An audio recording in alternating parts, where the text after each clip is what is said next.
Bonjour, je me présente, Audrey Gartin. Aujourd'hui, je décide de te partager une partie de mon histoire, une partie de ce que j'ai vécu. Parce que je pense sincèrement que quand on partage ce qu'on a vécu, ça permet aux autres de ne pas se sentir seuls. J'en ai témoigné dans mon entourage. Chaque fois que j'ai parlé de ce que j'ai vécu, une femme s'est confiée à moi.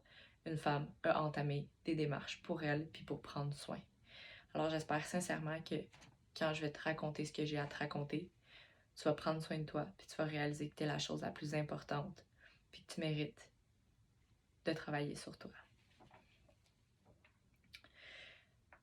J'ai été violée à l'âge de 4 ans, 11 ans, 14 ans, 17 ans et 21 ans.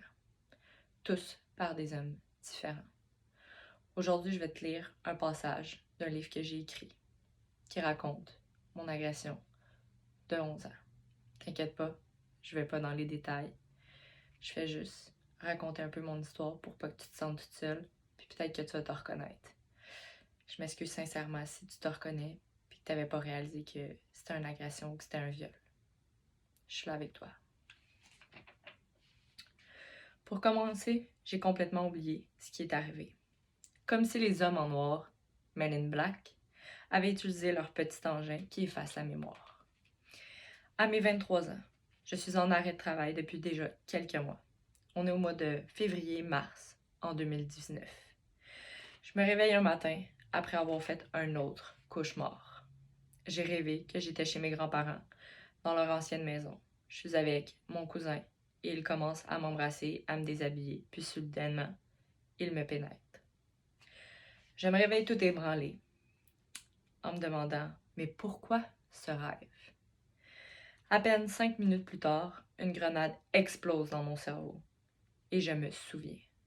Bam! Je me souviens que mon cousin m'a fait quelque chose. Mais où est passée mon enfance? Où sont enfouis mes souvenirs, mes horreurs, mes cauchemars? Je ne sais pas comment l'expliquer, que je suis certaine qu'il a abusé de moi. Je le ressens dans mes tripes, c'est une certitude. Je pleure sans arrêt, je hurle de douleur. J'ai mal, tellement mal. Je ne peux pas le croire, mais je ne peux pas l'ignorer. Mon corps me le dit, mon subconscient n'en peut plus de retenir toute cette monstruosité.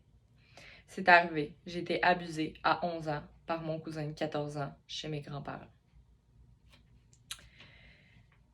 Ici, je vais te partager une donnée qui vient d'un aide-mémoire de Dumont Impact, une recherche en 2017. Les impacts, en fait, de la violence sexuelle et la mémoire traumatique qui est à l'œuvre. Parce que oui, on a une mémoire qui est une mémoire traumatique qui se situe entre le subconscient et l'inconscient, où est-ce que tes souvenirs sont figés dans une section qui s'appelle l'amygdale. C'est une place dans le fond où est-ce que tout est conservé, que tu peux aller rechercher tes souvenirs traumatiques à la perfection parce que ton corps, ton cerveau en fait, les a pas encodés de la même façon.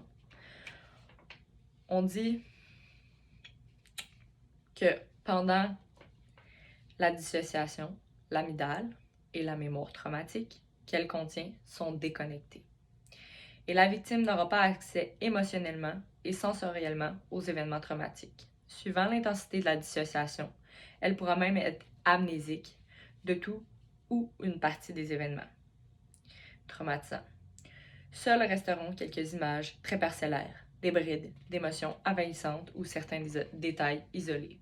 Cette amnésie traumatique est fréquente chez les victimes de violences sexuelles dans l'enfance. Près de 60% des victimes présentent des amnésies partielles des faits et 40% des amnésies totales. Cependant, ce phénomène peut perdurer de nombreuses années, voire des décennies. Alors oui, c'est normal d'oublier ce genre d'événement, parce que sinon on ne serait pas capable de se lever à tous les jours pour affronter la journée. Je m'excuse si ça t'est arrivé.